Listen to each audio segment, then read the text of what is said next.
평생투자 파트너입니다.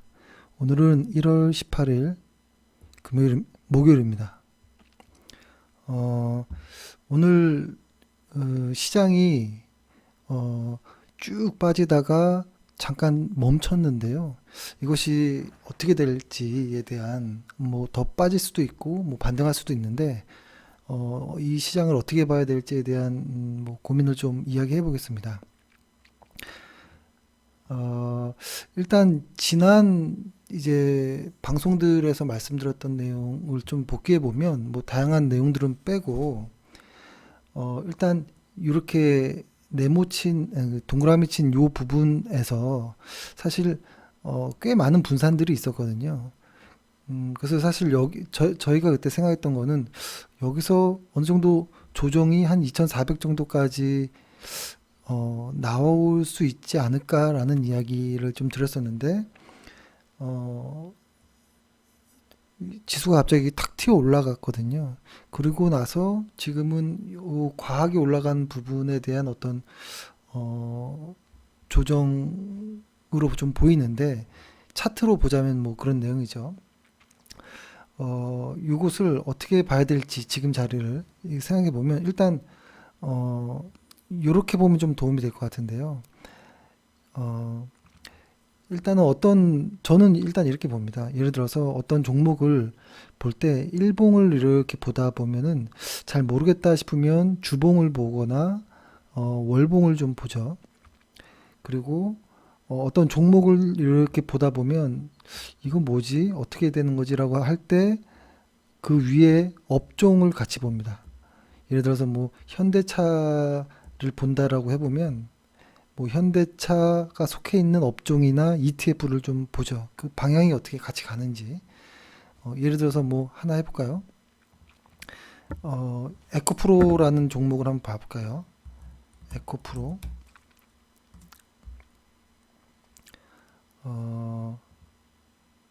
요거를 주간 차트로 보겠습니다. 에코프로.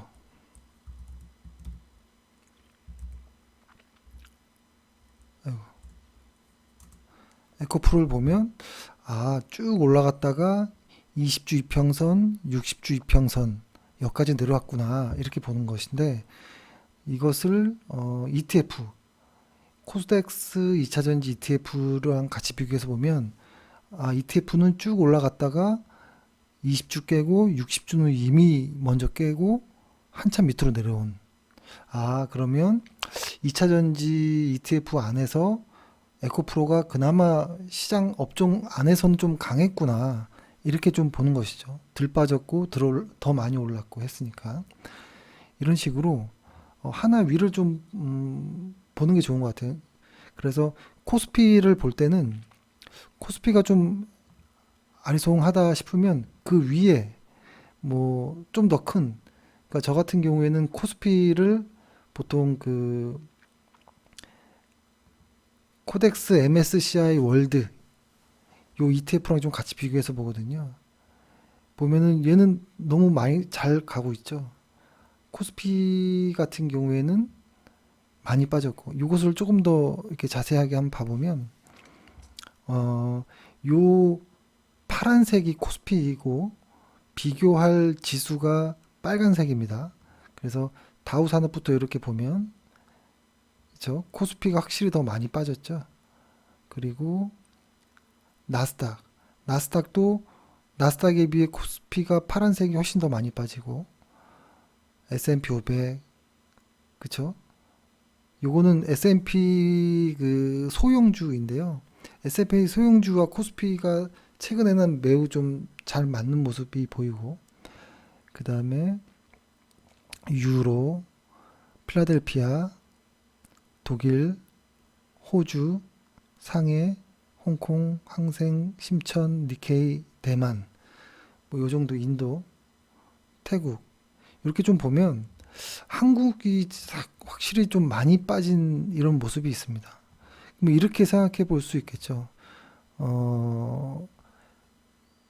예를 들어서 시장과 전체가 글로벌 증시가 모두 빠진다면 한국 증시가 더 많이 빠져도 그럴 수 있겠네 이렇게 볼 수 있겠지만 유독 한국만 빠진다면 한국에 무슨 이유가 있나? 라고 봐야 되는데 크게 어떤 이유가 없다면 반등할 수 있겠네. 다른 어떤 글로벌 증시들과 키 맞출 수도 있겠다. 이렇게 생각할 수도 있다라는 것이죠. 시장에서는 지금 뭐 다양한 어떤 한국이 이렇게 과도하게 빠지는 이유에 대해서 뭐 여러 가지 이야기가 있지만 뭐 몇 가지가 있는 것 같아요. 좀 적어보면 첫 번째로 어, 과도했던 금리 인하 기대감에 대한 되돌림, 금리 인하에 대한 되돌림, 뭐 이런 내용들이 하나 있고, 두 번째는 어, 실적에 대한 이야기가 있습니다. 4분기의 실적이 조금 너무 실망스러운 거 아니야? 이런 내용들이 있습니다. 4분기. 그다음에 세 번째는 지정학적 리스크 이야기가 어, 며칠 전부터 좀 나오기 시작했고, 뭐 요 정도인 것 같아요. 근데 일단은 금리 인하에 대한 거를 좀 보면 작년 10월이 고점이었거든요. 그러니까 이것이 달라질 리는 없을 것 같아요. 예를 들어서 해외 금리 요거 10년물이죠. 미국 10년물을 좀 보면 요 10월 언저리 때가 고점이라는 것이거든요. 이것을 치고 올라갈 거라는 기대는 하지 않죠. 하지만 지금 너무 급하게 빠진 것에 대한 어떤 좀 되돌림일 순 있다 정도인 거지. 이 금리 이 고점에 대한 그러니까 등락은 있어도 10월이 고점이었다라는 것은 맞는 것 같고, 그 다음에 실적에 대한 이야기는 보통 4분기 실적은 항상 예상치보다 안 좋았던 내용들이 있습니다. 근데 어, 다만 기대가 큰 부분은 23년보다 24년이 확실히 시장은 좋을 것이다. 실적은 좋을 것이다라는 컨센은 모아지고 있거든요. 그래서 금리라든지 실적에 대한 내용은 아닌 것 같아요. 그러면 이제 지정학적 리스크가 있을 텐데요.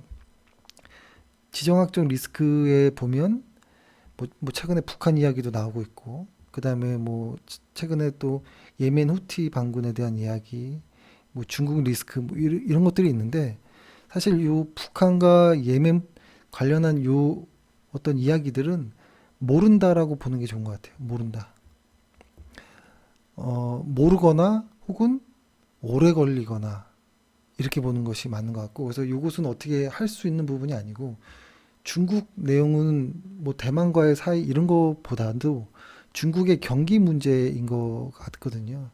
경기에 대한 어떤 부진, 경기 부진에 대한 그 경제적인 측면에서 아직 중국 영향력이 많기 때문에 요거에 대한 어떤 내용들은 이해는 갑니다.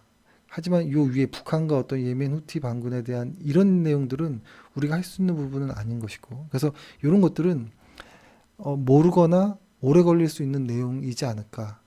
근데 과거에도 보면 요런 정도 요 위에 북한 리스크나 뭐 이런 것들은 그냥 크게 의미 없이 잘 지나갔던, 시장에서 사실 그렇게 의미를 두지 않았던 부분이라는 것이 있겠죠. 어, 요 중국 경기 부진에 대한 것은 이거는 좀 시간이 걸릴 수도 있는 이런 내용이다. 이렇게 좀 볼 수 있을 것 같은데요. 그래서 근데 여기에서 이런 어떤 내용들이 나왔을 때 어, 여기서 조금 의미 있는 것들이 있을 수 있죠. PBR, 코스피 PBR을 저는 좀 자주 보잖아요. 과거 PBR의 평균이 한 10년 정도의 평균이 0.93 정도였었거든요. PBR이 0.93 정도인데 요 아래 시장이 머물렀을 때 코스피 지수, 그러니까 코덱스 200이든 뭐 레버리지를 매수하면 반드시 수익이 6개월 정도 혹은 1년 안에는 반드시 수익이 많이 났던 이런 데이터가 있거든요. 이것을 그림으로 좀 보여드려 보면 요 그림이거든요. 음,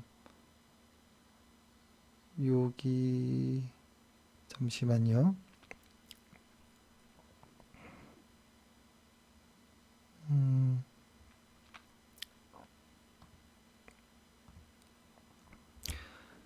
이렇게 보면 이 점선이 평균인데요. 이 평균 아래로 내려갔던 이런 구간들 있잖아요. 요 언저리는 0.9배를 깬 구간이고 여기는 0.8배.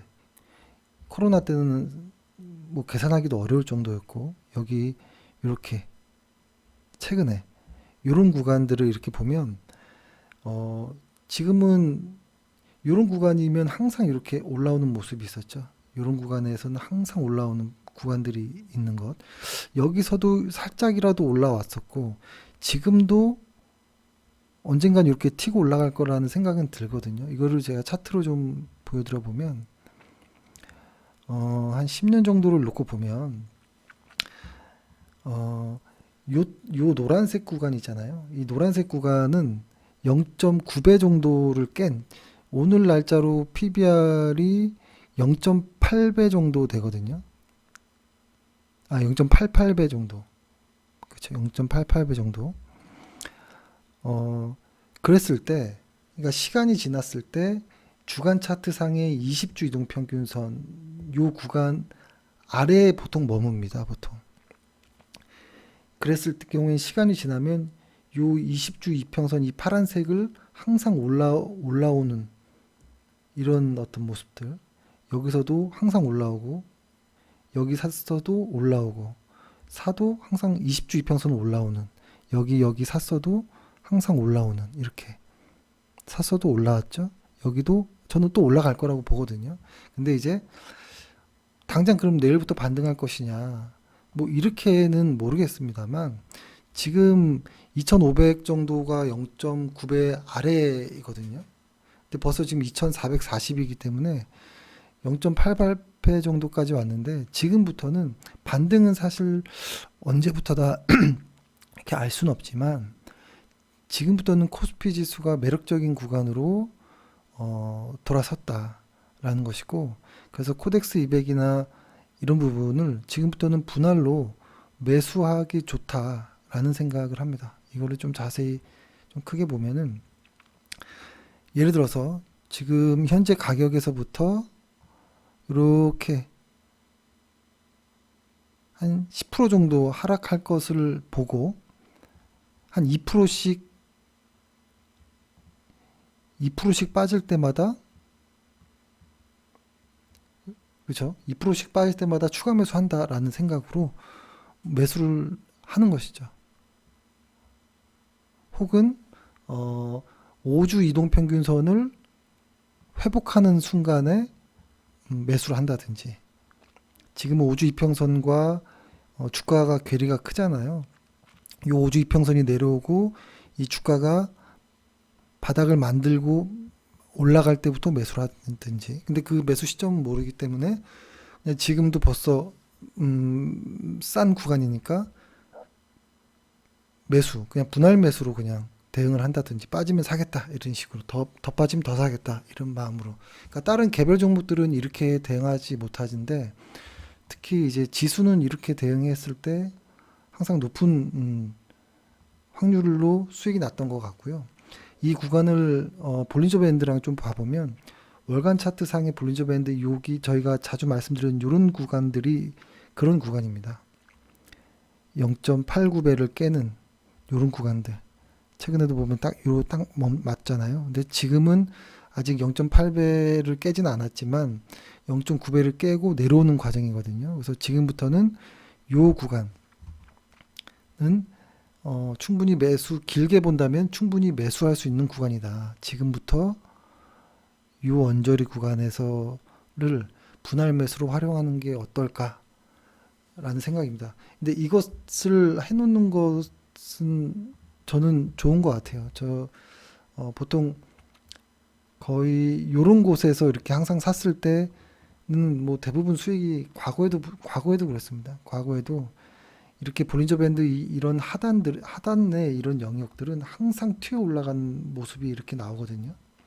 튀어 올라가는 모습이 여기도 마찬가지고 여기도 항상 튀어 올라가는. 그래서 저는 일단 시장을 이렇게 보고 이것이 언제 해소될지는 모르겠지만 코스피는 그럴수록 더 매력적이고 다른 나라에 비해 더 많이 빠졌기 때문에 오히려 더 빨리 반등할 수도 있다. 상승이 다시 나온다면 이런 생각을 하고 있습니다. 그래서 만약에 코덱스 200을 적립식으로 매수한다면 카페에도 올리고 이렇게 하겠습니다. 예, 감사합니다.